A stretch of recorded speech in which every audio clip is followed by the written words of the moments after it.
Shields up, Iron Breakers. We're kind of here coming at you with another video, and today we're going to be talking about Monster Hunter World. More specifically, we're going to be talking about capturing monsters. Now, this is actually a topic that's been permeated throughout my comment sections quite a bit. I've seen this come up multiple times. People wondering how can you actually capture a monster? And since there are a lot of new people to Monster Hunter, I want to make sure that you guys understand the mechanics of how you capture it, and also some of the benefits of actually capturing a monster versus killing a monster.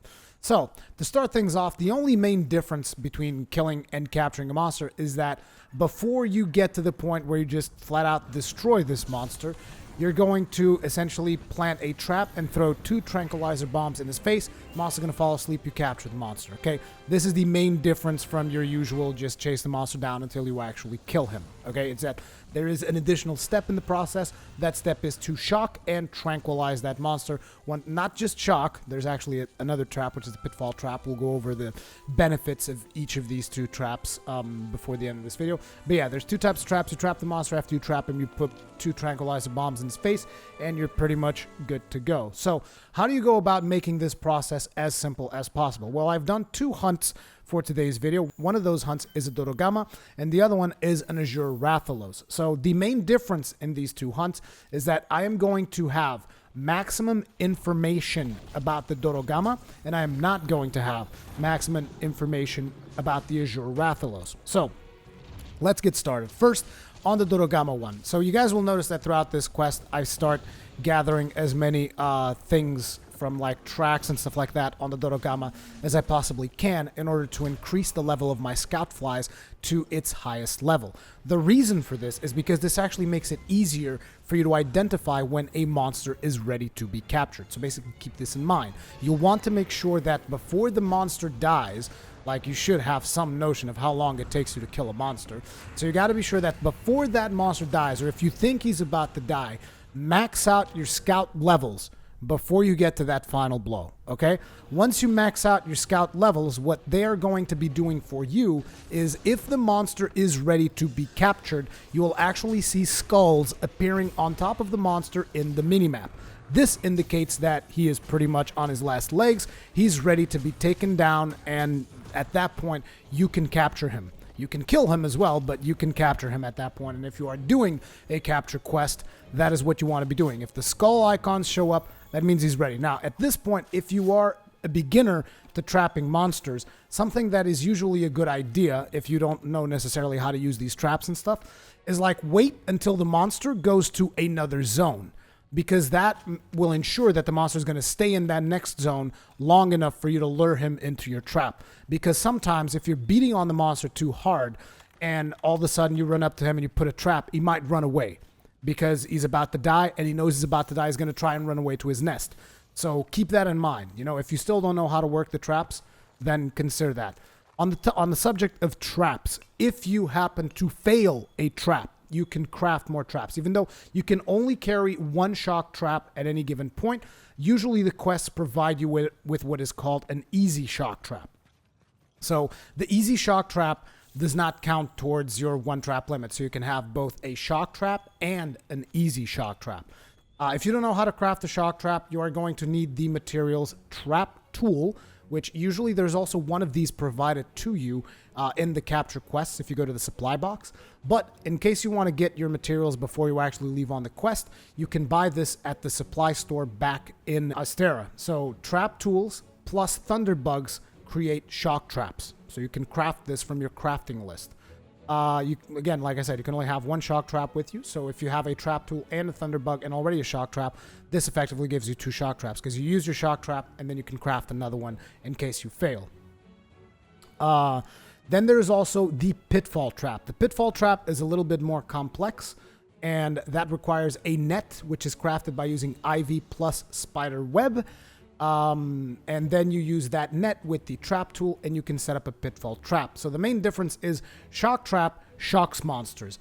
Pitfall trap makes monsters fall down into the scenery. Both of these traps can be used for capturing. So why would you want to use one over the other? Well, say for instance you have the cat that has the bug cage. He might be trapping the monster repeatedly, which causes diminishing returns on your shock trap, which basically means the monster's not going to stay in the shock trap long enough for you to get those tranquilizer bombs off. In that case, you might fail to capture because the monster wasn't trapped when you bombed it. Therefore, you know, if your cat's been spamming those shock traps using the Thunderbug cage, you might want to consider using a Pitfall Trap instead. However, having said that, there is yet another way to capture, which is basically you trank bomb in advance. So if a monster is already super resistant to shock because of the diminishing returns, and your pet's just been abusing the shock traps, what you want to do is go up to that monster, tranquilize bomb him in advance before you trap him. I usually use 3 trank bombs to make sure that I get him. So you just try using 3 trank bombs instead of using the usual 2 just in case you miss a trank bomb. Just run after the monster, straight up bomb him while he's still moving, and then shock trap him, and it should still work. Okay? This is just if the monster builds enough resistance to your shock traps. Again, you can still use the Pitfall Trap. Keep those things in mind. Now, in my case, with the Dorogama, it was pretty easy because, like I said, I gathered maximum information. So you guys should have seen the part where the skulls were showing up on the minimap on top of him. So I knew exactly that he was ready to be taken down. Shock trap, trank bombed him, boom, done. Now, when it came to the Azure Rathalos, it was a little bit different. As a matter of fact, throughout that video, you guys will notice that I get to a point where I'm like, I'm pretty sure he's about to go down, but I don't see skulls yet. So I check my map to see if my scout flies were maxed out or not. Scout flies were not maxed out. However, during that hunt, I had been noticing that the Uragon had been abusing the crap out of him, because those of you who know me, you know that I'm not a huge fan of dung bombing. I like to see the way the monsters interact with each other, and I find that to be fun.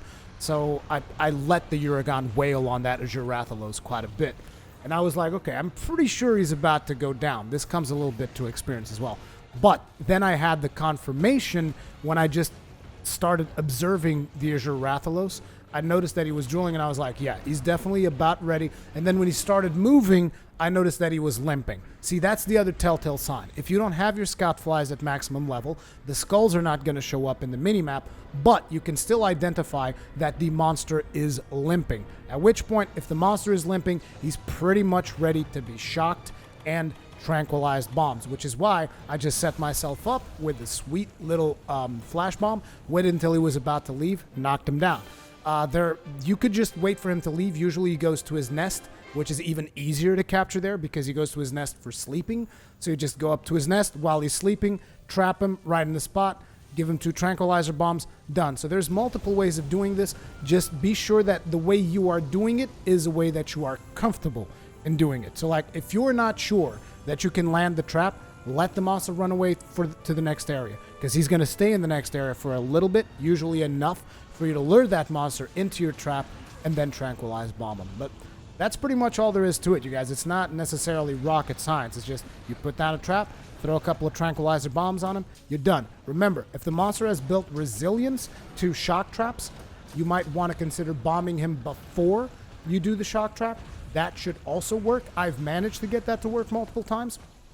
Or you can use a Pitfall Trap instead, which is not going to share the diminishing returns of the shock trap. So that's another option that you have there. And the other thing to keep in mind is you cannot trap elder monsters, elder dragons, I mean. So don't go about trying to shock and tranquilize bomb elder monsters. That's not going to work out for you. Those you got to kill. Now, another important note here is you have, in Monster Hunter, you have regular hunts, capture hunts, slaying hunts. Slaying hunts require you to kill your target. Regular hunts, you can kill your target, or you can capture your target. And capture hunts require you to capture your target. So the advantage of capturing on a regular hunt, you guys might be wondering, what's the advantage there? You know, like I don't have to do it. It takes an additional effort to do it. The advantage there is that it is faster. If you know the monster, if you know exactly when he's ready to be captured, it is going to be faster for you to capture him than it is for you to kill him, because you actually still have to deal that last bit of damage, whereas if you're capturing, you can just capture him straight up. The other difference is you're actually going to get different materials from capturing the monster. However, there's also the downside that you do not get to carve the monster for additional materials. So, you know, these are the things that you need to take into consideration. Certain materials you can only get through carving. So, you know, balance the pros and cons of each of these things and decide which way you want to take it. But for super fast farming, capturing is always faster than killing. Okay? Keep that in mind. Anyway, hopefully this video helped you guys out understand how to actually capture monsters. Let me know what you think about it in the comment section below. As per usual, I'd like to remind all of you veterans out there posting, I really appreciate your feedback. So if you want to add anything to the discussion, please do so in the comment section below. I'm pretty sure everyone who's new to Monster Hunter really appreciates that feedback. And once again, thank you guys for watching, and I'll see you in the next one.